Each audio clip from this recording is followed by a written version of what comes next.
अपनी बुढ़ापा का सारा और पेंशन के दम पे हम लोग अपना गुजारा वस्त्र करते हैं।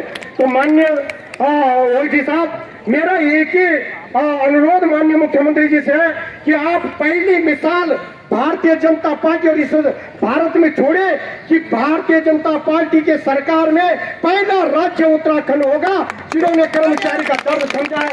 और माननीय धामी जी मुख्यमंत्री जी बहुत ही सत्य और कर्मचारी के हितैषी मुख्यमंत्री है जो अब तक हमें देखने को मिला।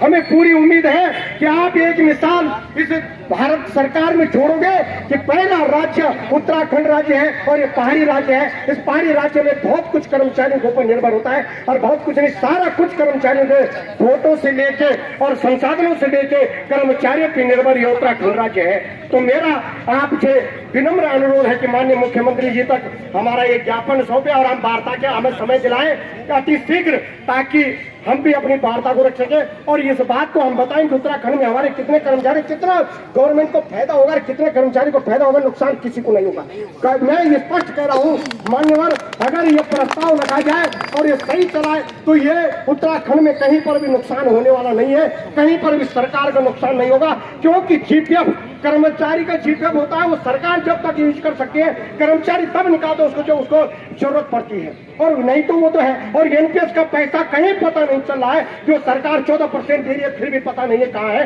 फिर भी कहते नहीं। तो इसलिए साथियों हम आपके राष्ट्रीय अध्यक्ष जी जरा अपने राष्ट्रीय उससे अपने विचारों से अवगत कराएं। माननीय राष्ट्रीय अध्यक्ष पी सिंह रावत जी। सबसे पहले उत्तराखंड के सम्रांत क्रांतिकारी साथियों का मैं अभिनंदन और चरण वंदन प्रणाम करता हूं कि आप सबने इतनी जोश और जज्बे के साथ ये आवाज यहां तक पहुंचाने का प्रयास किया है। आप सबके जोश को नमन करता हूं, मातृशक्ति को नमन करता हूं, प्रांतीय कार्यकारिणी को नमन करता हूं।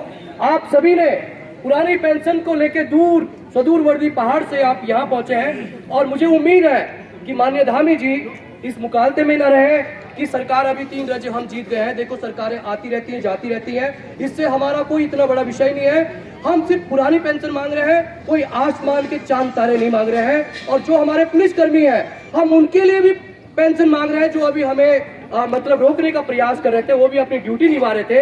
हम बार बार ये कहते हैं कि उत्तराखंड कार्मिक प्रदेश है और कार्मिकों के संघर्ष से ही उत्तराखंड अलग राज्य बना है। तो मेरा यही निवेदन है कि इसको केंद्र से न जोड़ा जाए, और ये केंद्र शासित प्रदेश नहीं है, ये स्वतंत्र प्रदेश है, स्वतंत्र सरकार है। आप निर्णय ले सकते हैं अपने कर्मचारियों की झोली में पेंशन का तोहफा देके। तो मैं चाहता हूं कि इसके बाद हम उग्र आंदोलन की तरफ न बढ़े, हमारी आवाज सुनी जाए, हमारे मनोदशा को सुनी जाए, हमारी पीड़ा को सुनी जाए। और मैं इसी क्रम में निवेदन करूंगा जयदीप रावत जी से, जो प्रदेश अध्यक्ष है, उनके नेतृत्व में ये कार्यक्रम हुआ है। आप सबको बहुत बहुत साधुवाद।